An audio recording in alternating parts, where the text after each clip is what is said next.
Amen. Que Dieu nous bénisse et on acclame le Seigneur. Amen, amen. Je suis en train de vous annoncer un programme.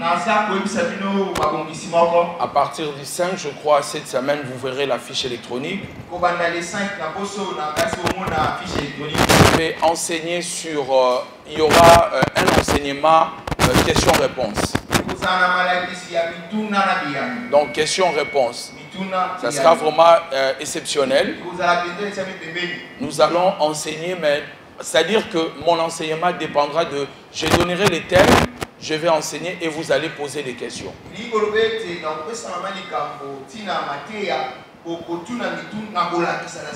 Et les derniers jours, je vais prier pour le don de l'Esprit et le baptême du Saint-Esprit. Donc, je vais enseigner sur le baptême du Saint-Esprit. Vous poserez des questions. Tous les dons spirituels. Vous poserez des questions. Est-ce qu'on peut parler en langue avant le baptême? Vous poserez aussi des questions. Je vais enseigner aussi sur les dons, la différence entre les dons des langues et les parler en langue.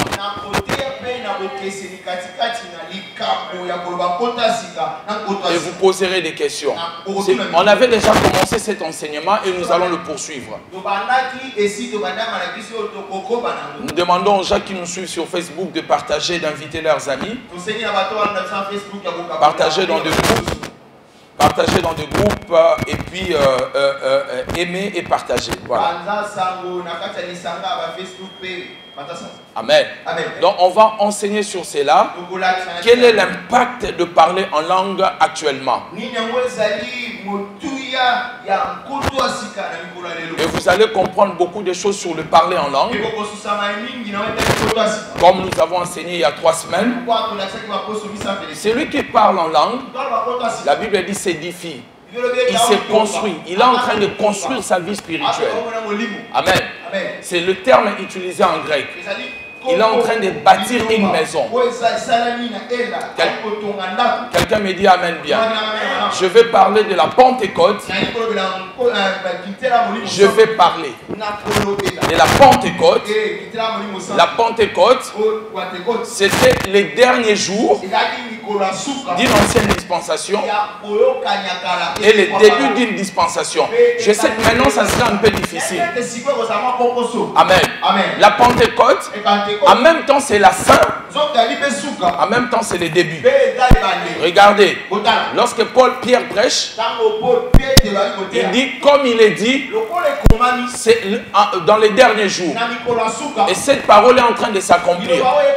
Il dit que la Pentecôte, depuis la Pentecôte, c'était les derniers jours. Mais en même temps, quand il arrive chez Corneille, il dit aux disciples, est-ce que devons-nous refuser de baptiser ces gens qui ont reçu l'Esprit comme nous au départ, comme nous au commencement? En même temps, la Pentecôte était le commencement, en même temps, c'était la fin d'une dispensation. Mais quand vous allez poser des questions, vous allez comprendre. Mais ce matin, je vous invite à lire un texte, un seul texte avec moi, un seul chapitre plutôt. Et je vais vous parler pendant 30 minutes parce que le conseil que je vais donner après, lors de l'ordination, ça sera très important, même pour ceux qui ne sont pas des pasteurs.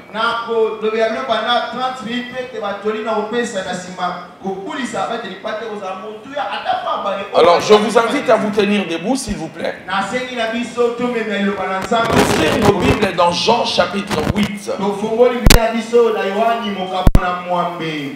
Ceux qui sont à l'école, vous connaissez qui était Jean. Le plus jeune de tous les disciples. Il était d'abord disciple de Jean-Baptiste. Pendant 3 ans, de 14 ans à 17 ans, il a suivi Jésus pendant 3 ans. Et il est parti garder Marie pendant 20 ans. Jusqu'à sa mort. Alléluia. Quelqu'un dit Amen bien. Pour ceux qui sont à l'école, vous le savez, nous avons déjà parlé profondément sur Jean.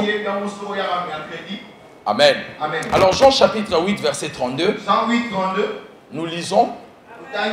Vous connaîtrez la vérité et la vérité vous affranchira. Vous pouvez vous rasseoir dans la présence du Seigneur.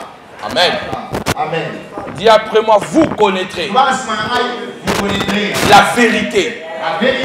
Et elle vous affranchira. Et elle vous affranchira. Dans ce texte, nous comprenons le seul moyen d'affranchissement n'est que la vérité. Si on ne dit pas la vérité, il n'y a pas un autre moyen d'affranchir les gens.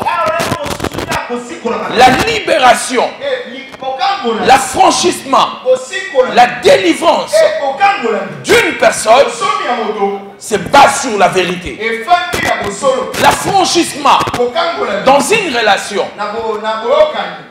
Pour aider quelqu'un dans une relation, il faut savoir dire la vérité. Lorsqu'on sait dire la vérité, même si on est incompris, on finit par être libéré. On est libéré et on libère l'autre. Quelqu'un me dit Amen bien. Un Amen plus fort que ça. Maintenant, je vais parler de la vérité, l'importance de dire la vérité.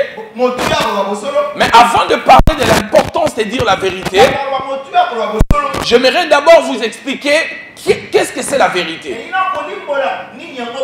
Vous ne pouvez pas avoir l'idée de milliards de personnes qui sont à la recherche de la vérité. Vous savez, même tel que vous êtes ici dans cette église, chacun de vous ici, vous êtes à la recherche de la vérité. L'une des raisons qui vous a amené à l'église, c'est parce que vous êtes à la recherche de la vérité. C'est pour cela qu'il y a plusieurs religions. Et toutes ces religions prônent, disent, nous détenons la vérité. Vous entendrez les hindouistes dire, nous détenons la vérité. Les bouddhistes dire, nous détenons la vérité. Et vous les chrétiens, vous dites aussi, nous détenons la vérité. L'islam dit aussi, il détient la vérité. Et Kankar dit aussi, il détient la vérité. Maïkari dit aussi, il détient la vérité. Toutes ces religions disent qu'ils ont le monopole de la vérité. Et l'être humain tel que vous êtes là, et tel que je suis là, nous sommes à la recherche de la vérité. Nous voulons savoir qu'est-ce que c'est la vérité. Nous voulons être dans la vérité. Mais cependant, lorsqu'on nous dit la vérité, nous ne l'apprécions pas. Alors que nous sommes à la recherche de la vérité. Il arrive même aux prédicateurs, de prêcher à un moment, de se poser des questions, s'ils sont vraiment dans la vérité. Paul a voulu vérifier sa doctrine après avoir enseigné. Il a voulu connaître s'il était dans la vérité de l'évangile. Il va monter à Jérusalem. Nous sommes tous à la recherche de la vérité. Et ce n'est pas 10 personnes, c'est des milliards de personnes. Lorsque nous regardons les gens qui composent des religions, le christianisme en lui-même a plus d'1 milliard de croyants. Toutes tendances confondues. Les presbytériens, les catholiques, les réveils, les protestants, toutes tendances confondues. Nous sommes à la recherche de la vérité. Maintenant, qu'est-ce que c'est la vérité? Cette question a été posée avant ta naissance. Alors, il y avait un jour, on a arrêté un homme qu'on appelle Jésus-Christ. Lorsqu'on l'arrête, Pilate lui pose la question: es-tu le roi des Juifs? Il a dit: je suis né et je suis venu rendre témoignage à la vérité. Jean 18, verset 37 à 38. Je suis né et je suis venu rendre témoignage à la vérité. Alors Pilate les regarde. Pilate lui dit: qu'est-ce que c'est la vérité? Pilate était impressionné. Dans je suis venu rendre témoignage à la vérité. Il dit, et la réponse de la question de Pilate, c'est de dire à Jésus, qu'est-ce que c'est la vérité? Alors cette question est d'actualité jusqu'aujourd'hui. La raison pour laquelle il y a tant de religions, on veut savoir qu'est-ce que c'est la vérité. Mais la vérité, elle est simple. La vérité, elle est simple. La vérité, ce n'est pas quelqu'un qui les détient. La vérité elle-même, elle s'est exprimée sur la terre. Elle a dit un jour dans Jean chapitre 14 verset 6, je suis le chemin et je suis la vérité, je suis la vie. La vérité c'est Jésus. La vérité c'est Jésus. La vérité ce n'est pas une église. La vérité n'est pas une religion. La vérité c'est Jésus. Vous pouvez être dans une église. La vérité ce n'est même pas le christianisme. La vérité c'est Jésus. Car Jésus n'est pas le christianisme. Le christianisme est une idéologie basée sur Jésus. Et Jésus de lui-même, il n'a pas laissé le christianisme. Il n'a même pas dit qu'un jour je vais laisser une religion christianisme. Jésus a parlé du royaume de son Père. Tout son enseignement était basé sur le royaume de son Père. Et le royaume de son Père était la vérité. Quelqu'un me dit amen bien. L'église ne te sauvera pas. Les gens disent que moi je suis de quelle église? Ça devient comme un prestige. Je prie à Zoé. Je suis le fils de Jean Toto. Jean Toto ne te sauvera pas. L'église ne te sauvera pas. Venir à l'église n'est pas une certitude que tu es sauvé. Être sauvé, c'est rencontrer la vérité. Et la vérité, c'est Jésus. Quand on a une relation avec la vérité, tu peux être sûr que le mensonge va te quitter. Et tu seras sauvé. Quelqu'un me dit amen bien. Un amen plus fort que ça. Jésus, il aimait tellement la vérité. Un jour dans Jean 8, 40, il dit aux Juifs, mais maintenant vous cherchez à me faire mourir parce que je vous ai dit la vérité. Parce que je vous ai dit la vérité. Et Paul dit aux Galates, suis-je devenu votre ennemi parce que je vous ai dit la vérité? Dis à ton voisin la vérité. Oh oh, dis-lui la vérité. Dis-lui encore la vérité. Dis à 3 personnes la vérité. Alors, cherche maintenant 2 personnes, dis-leur, suis-je devenu votre ennemi parce que je vous ai dit la vérité?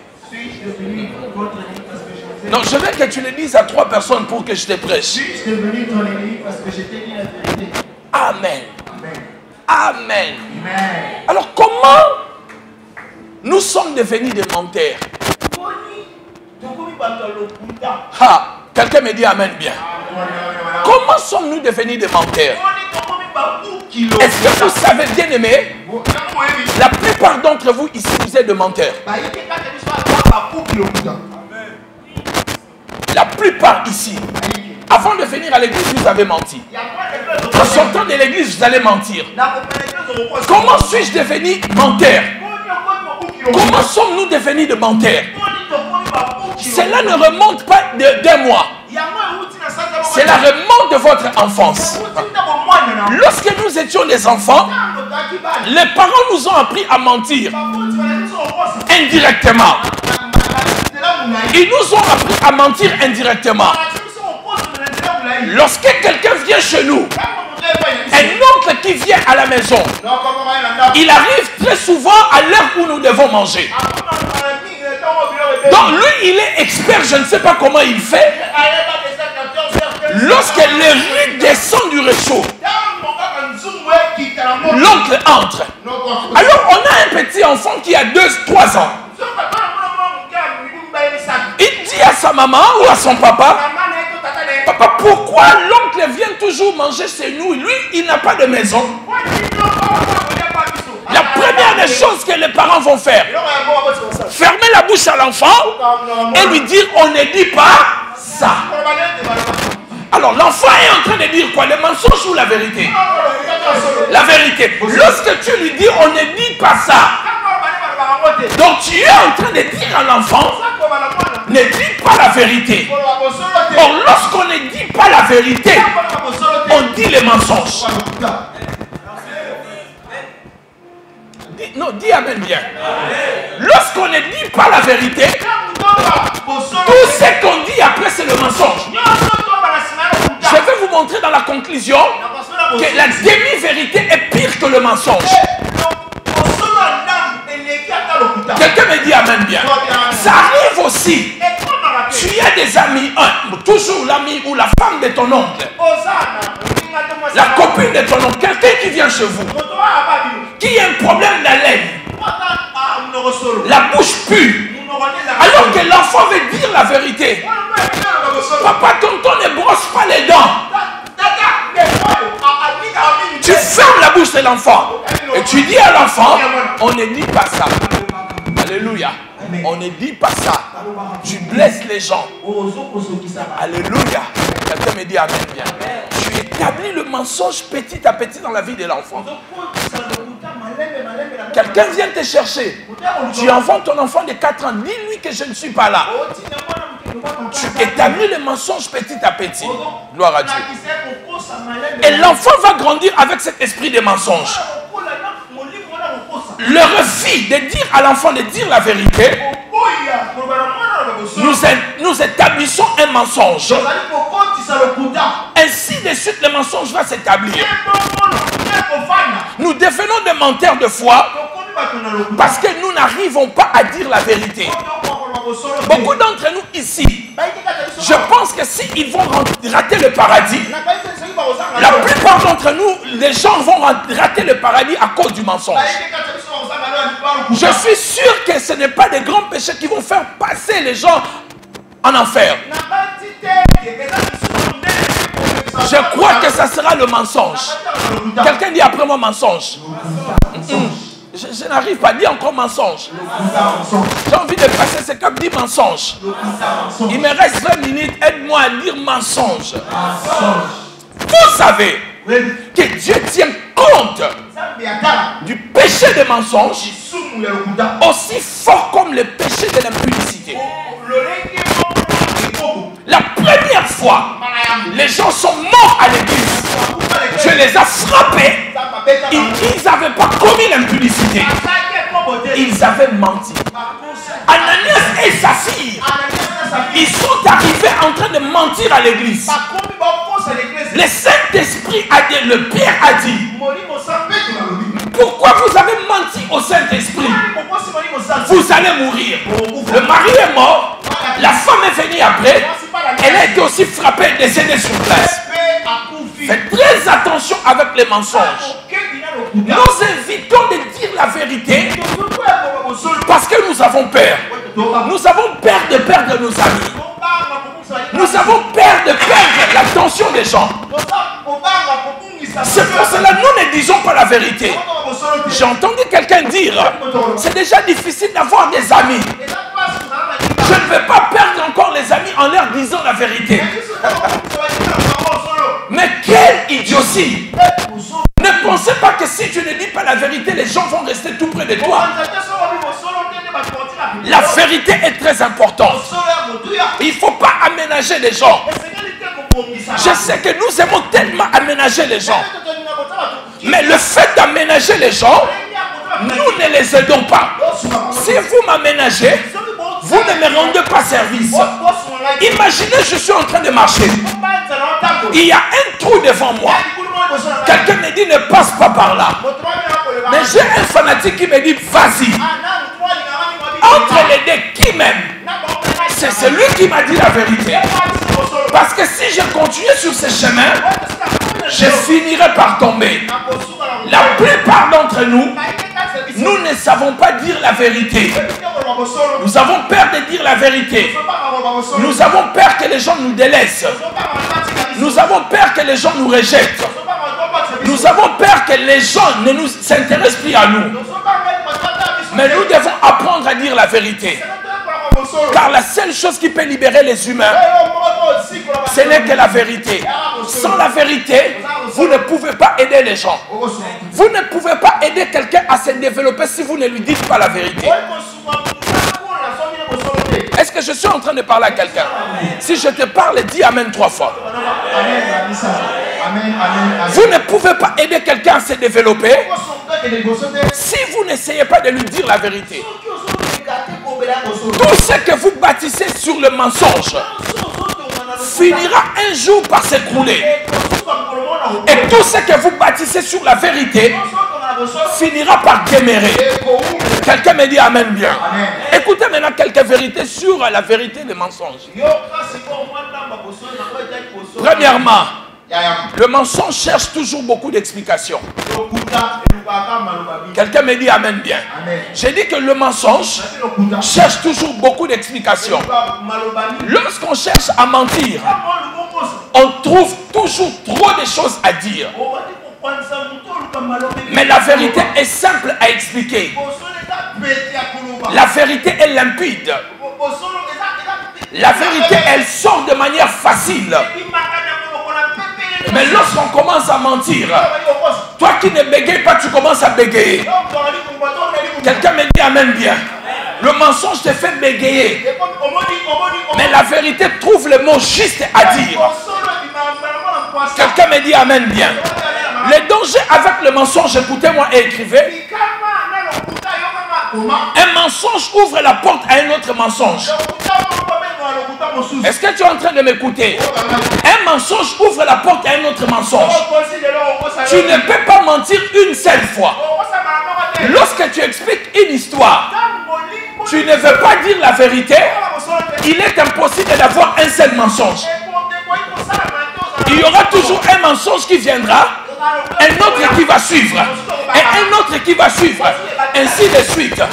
Tu vas commencer à dire, comme tu es en retard de 4 heures, il y avait un bouchon en sortant de l'église. Lorsqu'on est arrivé à Bayaka, il y avait un autre bouchon. Et puis il y avait un accident vers le rond-point Bandal. Parce que tout ça, tu cherches les 30 minutes de ton mensonge. 30 minutes pour la sortie, 30 minutes pour Bayaka, 30 minutes de l'accident. Tu es en train de chercher. Un mensonge ouvre une porte à un autre mensonge.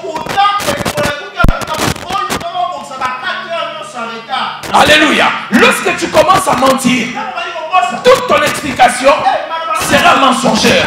C'est pour cela que vous devez apprendre à dire la vérité. En disant la vérité, ça va affranchir les gens qui sont en face de vous. Et ça va aussi vous affranchir. Laissez-moi vous dire une chose, mes chers amis. La vérité est reposante. Lorsqu'on dit la vérité, ça vous libère. Vous avez, je ne sais pas si vous avez déjà eu le poids d'un mensonge en vous. Alors tu as un mensonge dans ton cœur. Tu cherches un moyen de le dire. Tu n'arrives pas à dire. Mais à un moment tu dis je vais dire la vérité. Advienne que pourra. Lorsque tu dis la vérité, toi-même tu donnes un coup de ouf. Parce que la vérité, elle est reposante. Mais le mensonge ne te laissera pas dans la paix. Quelqu'un me dit Amen bien. La vérité fait fuir le menteur autour de toi.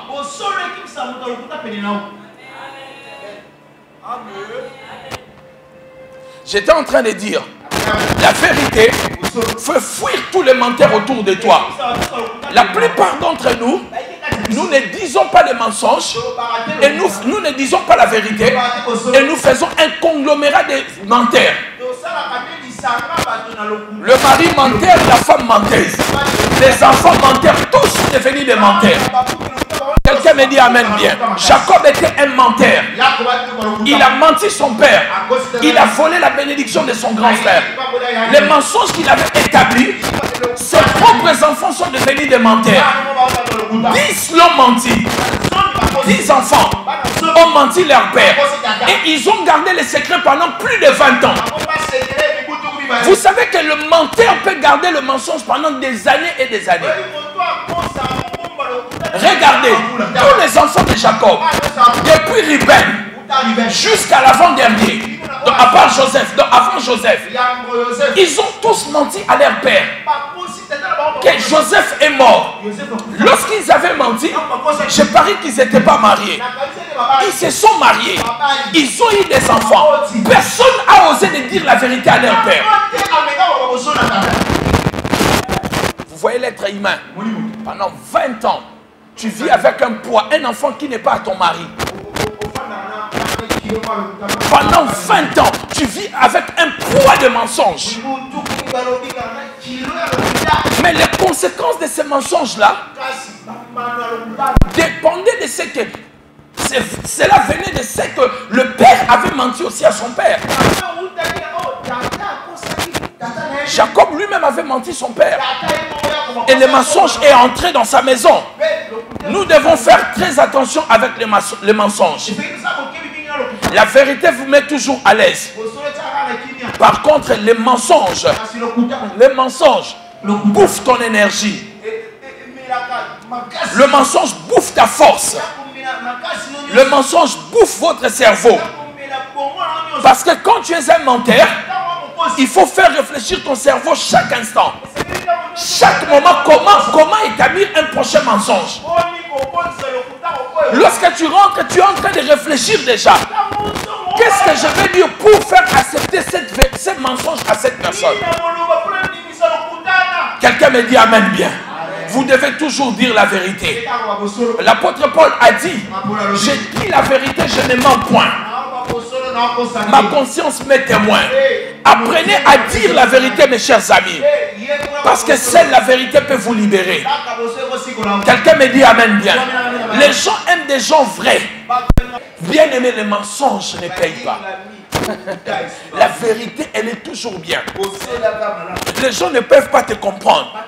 Tu ne peux pas tromper ton mari parce qu'il t'a trompé. Si tu le fais, c'était ta nature. Ne dis pas que je me venge. On ne se venge pas. Tu seras sali. Quelqu'un me dit amen bien. Tu ne changes pas ta nature parce que l'autre te provoque. Quand tu es quelqu'un de la vérité, tu ne vas pas commencer à mentir parce qu'on t'a menti. Est-ce que je suis en train de parler à quelqu'un dans cette maison? Si je te parle, dis amen bien. Dire la vérité, c'est honorer Dieu. Et vivre selon la parole de Dieu. La vérité finit par gagner le mensonge. Quelqu'un me dit amen bien. Un amen plus fort que ça. Donnez-moi un amen 3 fois s'il vous plaît. Est-ce que je peux vous parler librement? Si vos amis ne vous reprochent pas pendant toute une année, ce sont des menteurs comme toi. Alléluia. Quand tu vis avec quelqu'un pendant une année, il ne te reproche pas, et toi et lui, vous êtes des menteurs. Un bon mari finit par reprocher sa femme. Une bonne femme reproche sa femme. Parce que tu vois les mensonges. C'est parce que vous vivez des fois avec des hypocrites. Des gens qui vous laissent mourir. Des gens qui ne vous disent pas la vérité. Et de fois vous-même, vous rendez les gens qui vivent avec vous des hypocrites. Parce que vous ne voulez pas qu'on vous dise la vérité.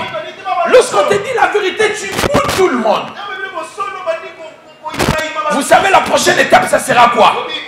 Je ne te dirai plus la vérité. Je vais dire la vérité derrière ton dos. Comme tu ne veux pas la vérité en face, je vais le dire derrière ton dos et tu fais de moi un hypocrite. Quelqu'un me dit amen bien. Dites la vérité à tes proches. La vérité est un signe d'amour. La vérité, lorsqu'on dit la vérité, c'est parce qu'on vous aime. Une vérité dite très tôt te fait respecter qu'un mensonge qu'on dit très tôt et on dit la vérité plus tard. Bon, je vais le dire autrement.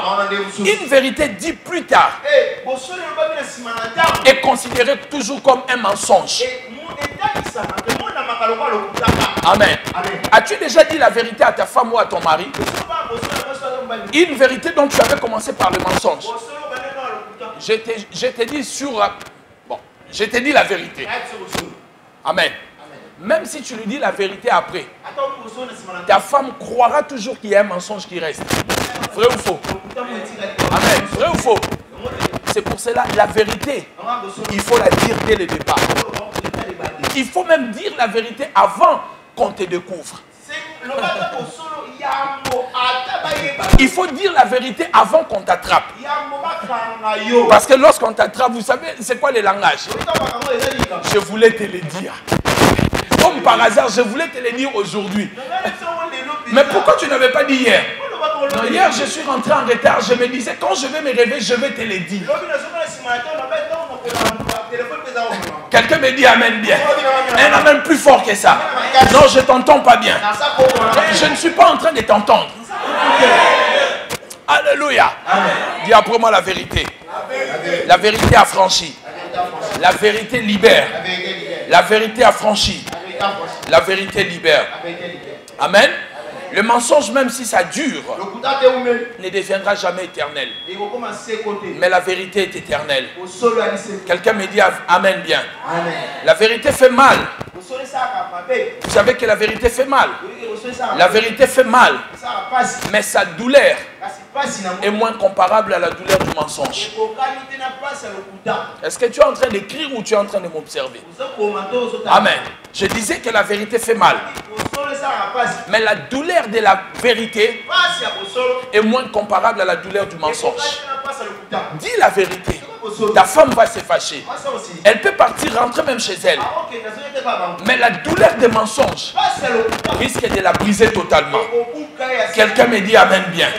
Un amen plus fort que ça. Dire la vérité, c'est prendre le risque. Je disais, dire la vérité, c'est prendre le risque. Dire la vérité, c'est prendre les risques de perdre l'autre. De perdre l'autre. C'est de prendre le risque de perdre l'autre. De se retrouver seul. D'être abandonné. D'être critiqué. C'est pour cela que nous refusons de dire la vérité. Mais par contre, dire aussi le mensonge, c'est aussi prendre le risque de mentir aux gens que tu aimes. De perdre la confiance pour toujours. Quelqu'un me dit amen bien. Mais en disant la vérité, ça va te libérer, ça va protéger ton intégrité. La vérité protège notre intégrité. La vérité nous fait reposer. Mais dire le mensonge, tu vis dans les en attendant. En attendant que la vérité soit connue. Il faut toujours apprendre à dire la vérité. Je vais conclure mon message en vous disant ceci. Les dangers de mentir. Les dangers de mentir, c'est que tu vas oublier ce que tu avais dit la fois passée. Vous savez comment on attrape les menteurs? À force de mentir, il finira par oublier ce qu'il avait dit la fois passée.